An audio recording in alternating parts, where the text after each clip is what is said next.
How do you plan your project? When it comes to planning your project, you should start off with broad essential questions that are the foundation of your project, and throughout the project you will begin to narrow down to that one final step that you really wish to accomplish at the end of your project. So through planning, you have to think about everyone getting the attention that your project needs in order to have support from outside of the community and inside of the community. And then you also have to plan your greater events that will hopefully accomplish your goal.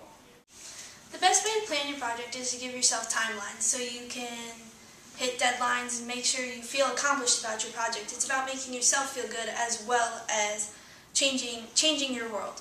And the thing about these deadlines is they're not always set in stone. If a new idea or something doesn't work out, you can always just change it up, but you got to make sure you're keeping on your timeline and getting things done. When you plan for your CBL project, you want to make sure you have every single step done right away before you even start, because you don't want to come across different obstacles during the project which will slow you down and cause you to halt the whole project. Sometimes you don't have to work by yourself on a project. Sometimes CBL can be a group project, and by planning that way you have to figure out, and that sometimes is kind of hard when you plan in a group. So there are ways to get around it, such as Google Docs, where you can collaborate, face-to-face collaboration, but you can also collaborate via social networking.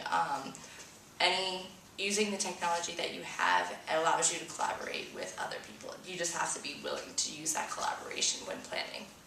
Planning your project is the hardest part of it because you have to really think about all the obstacles that'll be in your way and all the people you have to talk to and all the technology you'll have to use and all the things you'll have to make up for if the technology doesn't work.